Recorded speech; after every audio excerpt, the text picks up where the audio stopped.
Dr. Jake Morrison looked out the window of Zephyr Station and saw stars everywhere. The station floated in space near a planet called Kepler 442c.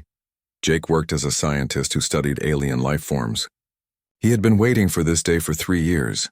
Today, the Vorthak were coming to meet humans for the first time. Jake walked through the metal halls of the station. His boots made soft sounds on the floor. Other humans were getting ready too. Everyone felt nervous and excited at the same time. They had never met aliens before. The Vorthak lived on the planet below. They looked like giant wolves that walked on 2 legs. They had sharp teeth, long claws, and thick scales on their skin. The scales looked like metal armor. Most humans were scared of them, but Jake thought they were amazing. Commander Lisa Hayes came up to Jake. She led the team that would talk to the aliens. Lisa looked worried. "Are you ready for this, Jake?" she asked. "Yes," Jake said. "I have been studying their language for months." "I think I can talk to them," Lisa nodded. "Good, we need this to go well. If the Vorthak become our friends, it could help humans a lot. But if they become our enemies," and she did not finish the sentence. Jake knew what she meant. The Vorthak were strong fighters. Their whole society was built around hunting and fighting. If they wanted to hurt humans, they could do a lot of damage. The alarm rang through the station. A voice spoke over the speakers. "Attention all crew. The Vorthak ship is coming close. All people go to your places now." Jake went to the meeting room. It was the biggest room on the station. The walls were white and clean. A long table sat in the middle. Chairs for humans were on one side. Special chairs for the Vorthak were on the other side.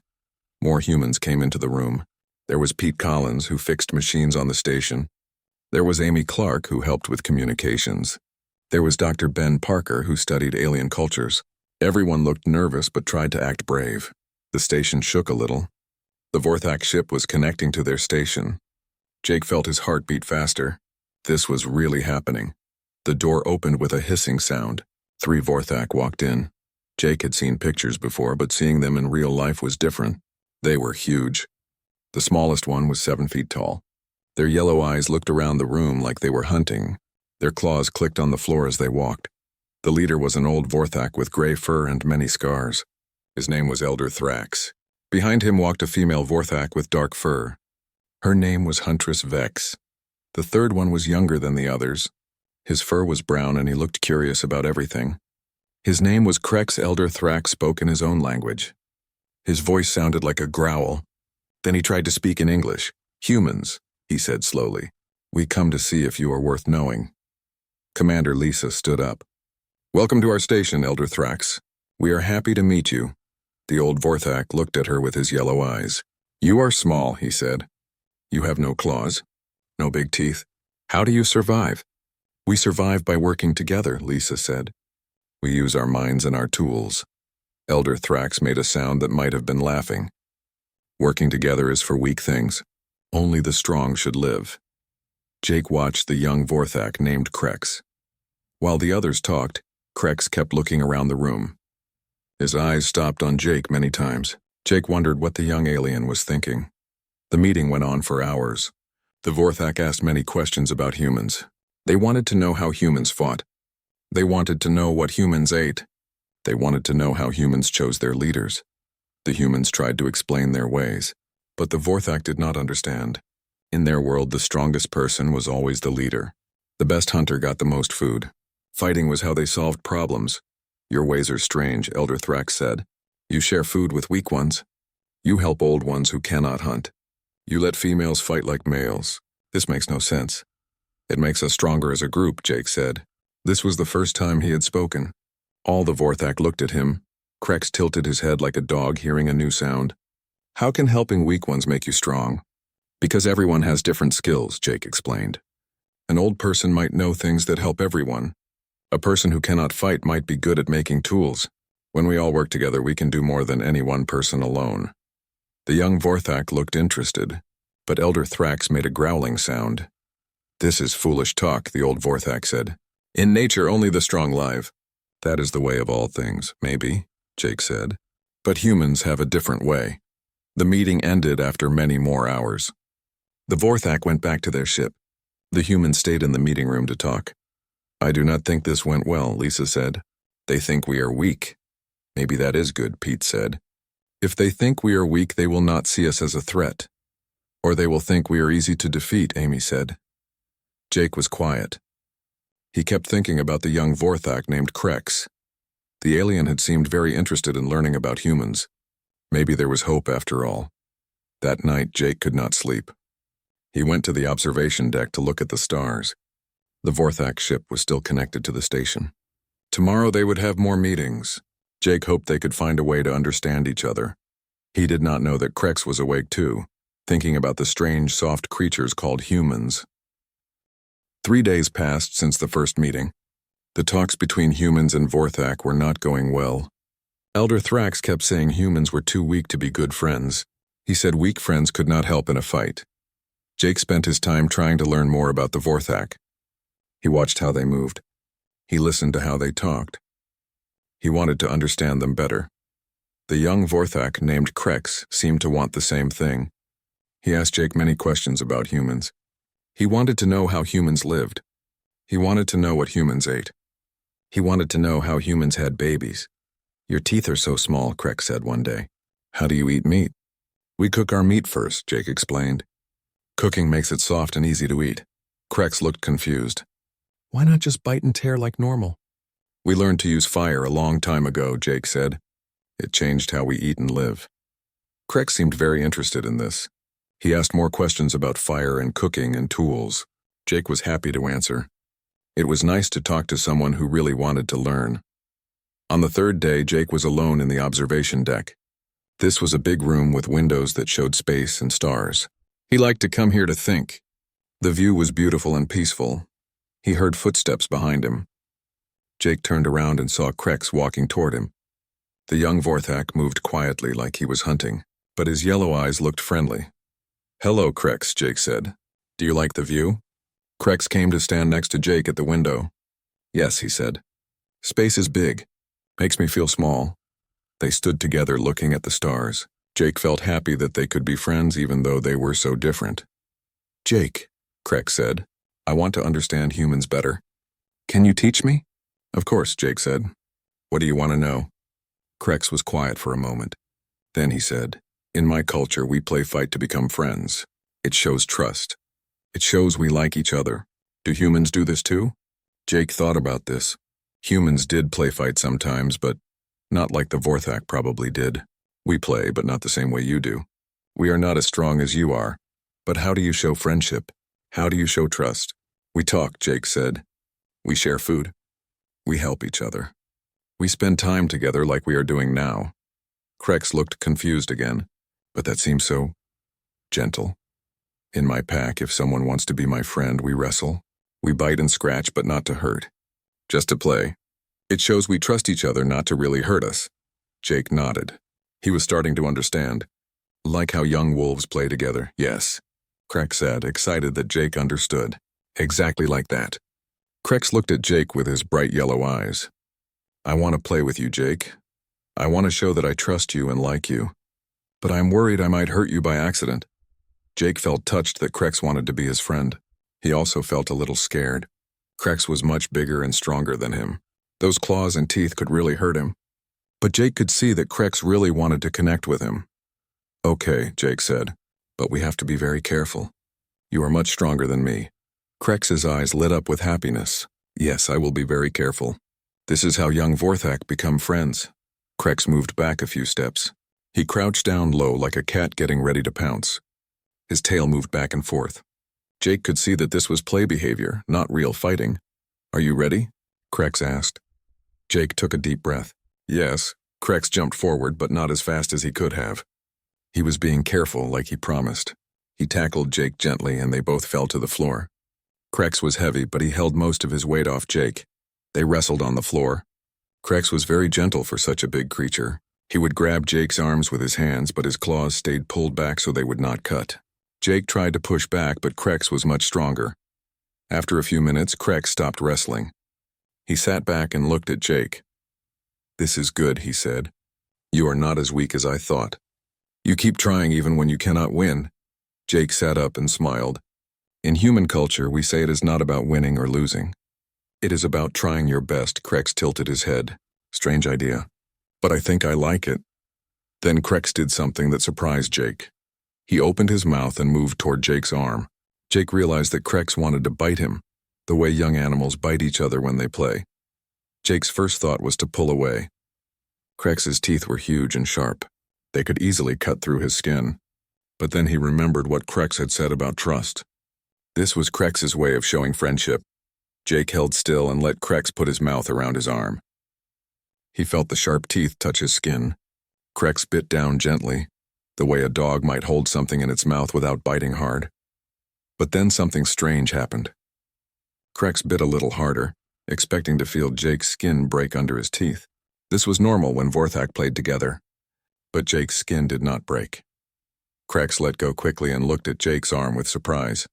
There were marks from his teeth, but no cuts, no blood. The skin was red where he had bitten, but it was not broken.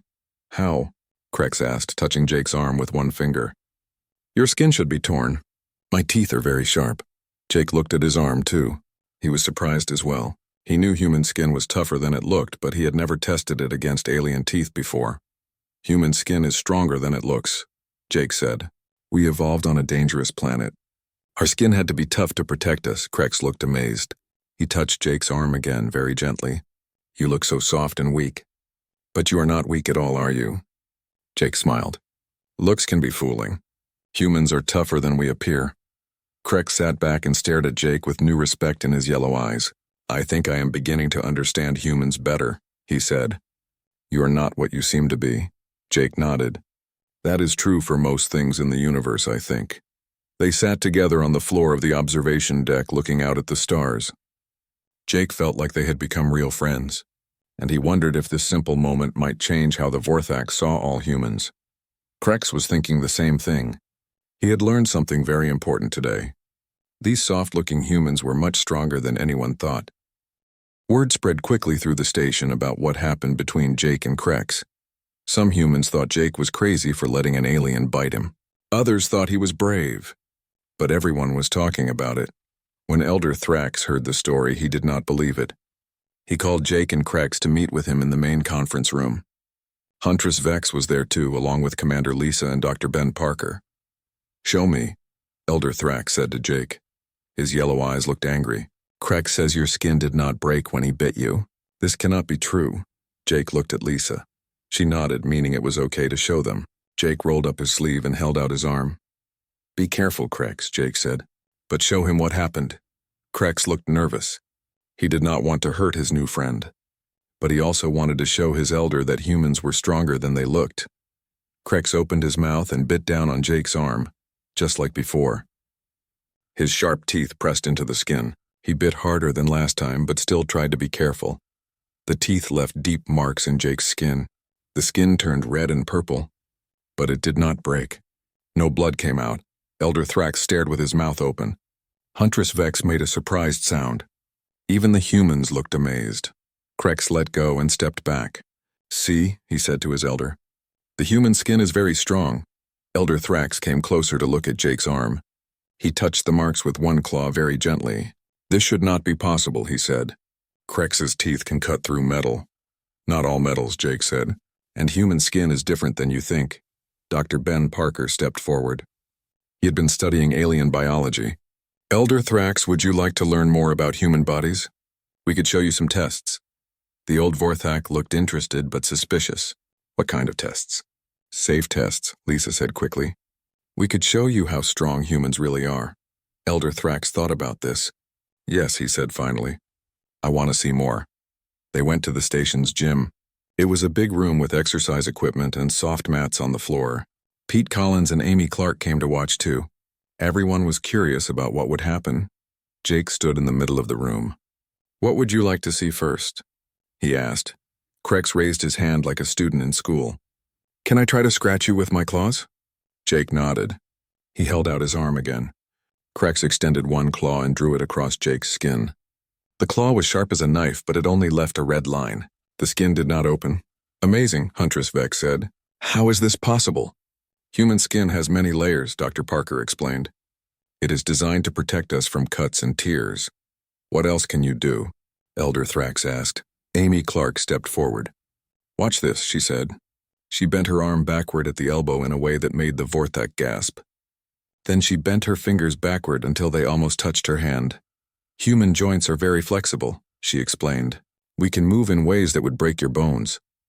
Pete Collins showed them how he could hold his breath for 3 minutes.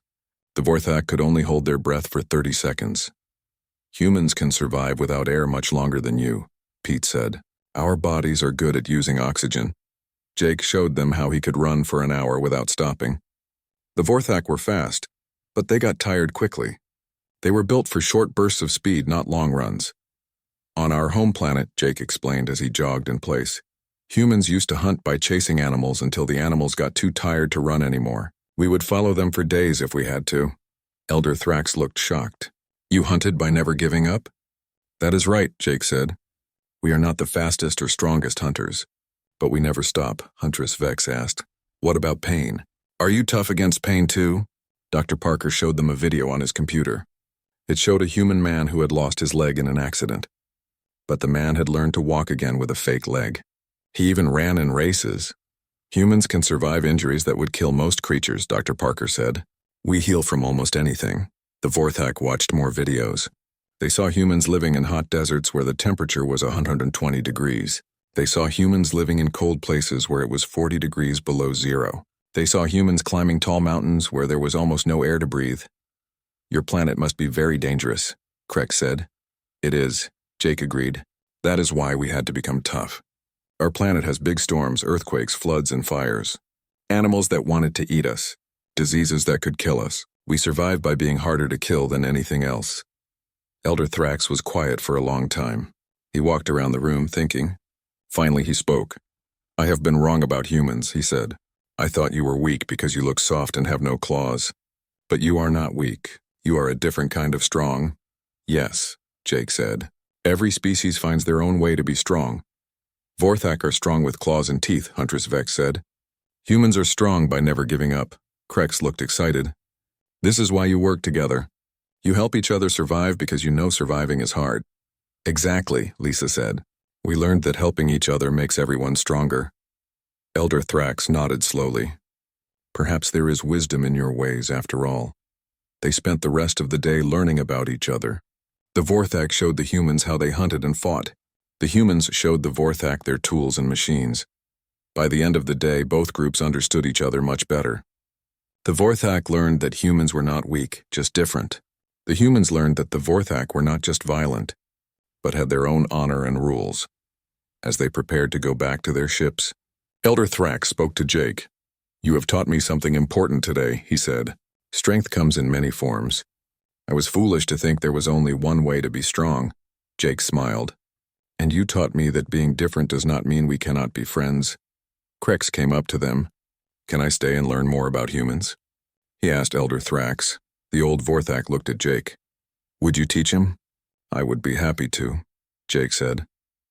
As the Vorthak prepared to leave, they looked at the humans with new respect. These soft creatures were much more than they seemed. They were survivors just like the Vorthak, but in their own special way. 1 week later, everything changed. Jake was working in his lab with Krex when alarms started ringing throughout the station. Red lights flashed on the walls. The computer voice spoke loudly. Warning, solar storm approaching. All crew report to safe areas immediately. Jake and Krex ran to the control room. Commander Lisa was there with Pete Collins and Dr. Parker. They all looked worried as they stared at the computer screens. How bad is it? Jake asked. Very bad, Lisa said. The biggest solar storm we have seen in 10 years. It will hit us in 2 hours. What does this mean? Krex asked. He had never seen a solar storm before. Pete pointed at the screen. The sun is shooting out dangerous radiation. It can kill living things and break machines. The station has shields to protect us, Lisa explained. But this storm might be too strong for them. Elder Thrax and Huntress Vex came running into the control room. They had heard the alarms too. What is happening? Elder Thrax demanded. Solar storm, Jake said. Very dangerous radiation coming from the sun. The old Vorthak looked confused. Radiation? What is this? Dr. Parker tried to explain. It is like invisible fire that burns you from inside. It can make you sick or kill you. Huntress Vex looked scared. How do we stop it? We cannot stop it, Lisa said. We can only hide from it and hope our shields hold. For the next hour, everyone prepared for the storm. The Vorthak went to the strongest part of the station, where the shields were thickest. Most of the humans went there too, but Jake and Pete had to stay in the dangerous areas. They needed to watch the machines and fix them if they broke. The shields needed constant care during a storm this big. "Jake, you should come with us," Craig said. "It is not safe here." "Someone has to take care of the station," Jake replied. "If the machines break, we all die, but the radiation will hurt you." Jake smiled at his friend. "I will be careful. Humans are tough, remember?" The storm hit exactly when the computer said it would. The whole station shook as waves of radiation crashed against the shields. The lights flickered. Some machines stopped working. Jake and Pete ran through the halls fixing broken things. They wore special suits that helped protect them from radiation, but the suits were not perfect. Some radiation still got through. Krex watched from the safe area. He could see Jake on the security cameras. His human friend was working in areas that would kill any Vorthak in minutes. But Jake kept working like nothing was wrong. How is he doing that? Krex asked Elder Thrax. "I do not know," the old Vorthak replied. "We would be dead already." The storm got worse. More machines broke. The main power started to fail. If they lost power, the shields would stop working and everyone would die. "The main power coupling is broken." Pete's voice came over the radio. "Someone needs to fix it manually." "Where is it?" Lisa asked. "In the maintenance shaft under Section C. But that area has no shields at all. The radiation there would kill anyone in seconds." Everyone was quiet. They all knew what this meant. Section C was where the radiation was strongest. No one could survive there long enough to fix the power.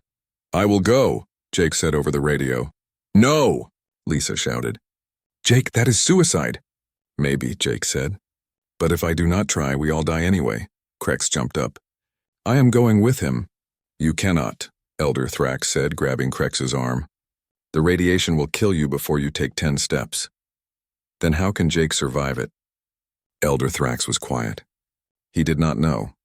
On the security cameras, they watched Jake take off his radiation suit. The suit was too big to fit in the maintenance shaft. He would have to go in with no protection at all. "Jake, do not do this." Amy's voice came over the radio. "Please, I have to," Jake said. "Trust me, I can do this." Jake opened the hatch to the maintenance shaft. Steam poured out hot enough to cook meat. The radiation levels were so high that the cameras could not show a clear picture. Jake crawled into the shaft. Krex watched the fuzzy camera feed with his heart pounding. He could barely see Jake moving through the hot steam and radiation. Every few seconds, Jake would stop and rest, but then he would keep going. "This is impossible," Huntress Vex whispered. "Nothing can live in that much radiation." "Humans can," Elder Thrax said quietly. "For a little while." Minutes passed like hours. Jake crawled deeper into the shaft toward the broken power coupling. The radiation was so strong now that it was burning his skin. His hands were blistering from the hot metal. Finally, Jake reached the broken coupling. Through the bad camera picture, they could see him working with tools. His movements were slow and careful even though he was in terrible pain. "Almost got it," Jake said over the radio. His voice sounded weak. Sparks flew as Jake connected the power cables. The lights in the station got brighter. The shields got stronger. He had done it, but Jake did not move. He lay still in the shaft. "Jake!" Lisa called over the radio. "Jake, answer me." "Nothing, I'm going after him," Krex said. He started toward the door, but Elder Thrax stopped him. "You will die before you reach him," the old Vorthak said sadly. They waited. The storm was ending, but the radiation was still too strong for anyone except humans. Pete was the only one who could go into Section C, but he was on the other side of the station. Finally, after what felt like forever, Jake moved. Slowly, he began crawling back through the shaft. Every movement looked painful, but he kept going. When Jake finally came out of the shaft, his skin was red and burned. His hair was falling out. He could barely stand. But he was alive. Pete ran to help him. They got Jake to the medical bay, where Dr. Parker gave him medicine for radiation sickness. Krex stayed by Jake's side. "Why did you do that?" he asked. "You almost died." Jake's voice was weak, but he smiled. "Because that is what humans do. We do not give up even when things look hopeless. But you could have died." "Yes," Jake agreed. "But if I had not tried, we all would have died for sure. Sometimes you have to take risks to protect the people you care about." Elder Thrax came into the medical bay. He looked at Jake lying on the bed, burned and weak but still alive. "No Vorthak could have done what you did," he said quietly. "We would have died in that radiation long before reaching the power coupling." "Every species has different strengths," Jake said. "Yes," Elder Thrax nodded. "But your strength is very special. You do not just survive. You survive impossible things." The old Vorthak turned to Krex. "Now I understand why humans work together. When you can survive anything, you want to make sure others survive too." Krex looked at his human friend with new eyes. Jake looked weak and soft lying in the medical bed. But Krex had learned that looks could be very fooling. Inside that soft body was something harder than any claw or fang. It was the refusal to give up no matter what. Jake spent 3 days in the medical bay recovering from the radiation. His skin was still red and sore, but he was getting better. Human bodies were good at healing from damage that would kill most other species. Krex visited him every day. The young Vorthak brought Jake food and water. He also brought news about what was happening on the station. "Elder Thrax has been talking to the other Vorthak leaders on our home planet," Krex told Jake. "He is telling them about what you did during the storm." "What is he saying?" Jake asked. "He is telling them that humans are not weak. He says humans are the strongest species he has ever met." Jake looked surprised. "Really? But we do not have claws or big teeth like you do." "That does not matter anymore," Krex said. "Elder Thrax says true strength is not about having sharp teeth. True strength is about never giving up, even when everything seems hopeless." On the 4th day, Jake felt well enough to leave the medical bay. When he walked into the main conference room, he found all the Vorthak waiting for him. Elder Thrax, Huntress Vex, and Krex were there. But there were also 3 new Vorthak that Jake had never seen before. "Jake," Elder Thrax said, standing up, "I want you to meet some important people from my world." The new Vorthak looked at Jake with curious eyes. They seemed surprised that such a small, soft-looking creature could be so famous. "This is War Leader Brack," Elder Thrax said, pointing to a huge Vorthak with black fur and many battle scars. "This is High Huntress Zara," he said, pointing to a female Vorthak with silver fur. "And this is Elder Korvek, who leads our entire planet." Jake bowed politely. "I am honored to meet you." Elder Korvek stepped forward. He was very old, with white fur and wise yellow eyes. "Human Jake," he said in careful English. "Elder Thrax has told us amazing stories about you and your people. We have come to see if these stories are true." "What stories?" Jake asked. War Leader Brack spoke up. "He says you survived in radiation that would kill us instantly. He says your skin cannot be cut by our sharpest teeth. He says humans never give up, no matter how hopeless things become." "These things are true," Jake said simply. High Huntress Zara walked around Jake, looking at him from all sides. "You look so weak," she said. "How can such a small creature be so strong?" Jake smiled. "Would you like me to show you?" For the next hour, Jake demonstrated human abilities just like he had done with Elder Thrax. He let War Leader Brack try to scratch him with claws that could cut through steel. The claws left marks but did not break his skin. He showed them how flexible human joints were. He held his breath for 5 minutes while the Vorthak gasped in amazement. He ran on the exercise machine for 2 hours without stopping. "This is incredible," Elder Korvek said. "Your bodies are like living armor." Commander Lisa joined them and showed videos of humans surviving in impossible places. She showed them pictures of people who had lived through terrible accidents and healed completely. She showed them records of humans surviving diseases that killed every other species that caught them. "On our planet," Lisa explained, "almost everything tried to kill us. Dangerous animals, deadly weather, poisonous plants, terrible diseases. We survived by becoming too tough to kill." War Leader Brack looked impressed. "You are warriors, but not the kind we expected." "We fight by surviving," Jake said. "We win by never giving up."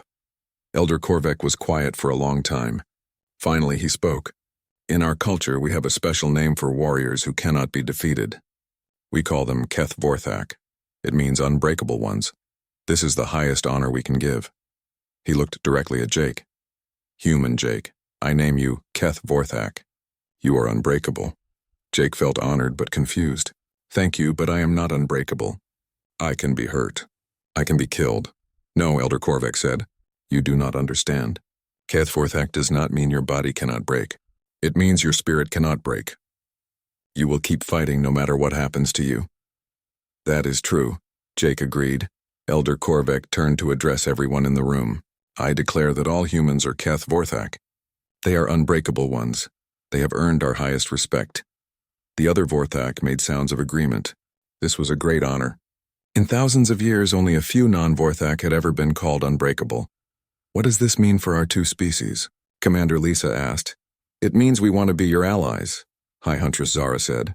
Strong people should be friends with other strong people. We can learn from each other, War Leader Brack added. You can teach us about surviving impossible things. We can teach you about hunting and fighting, Elder Thrax spoke up. I have a request.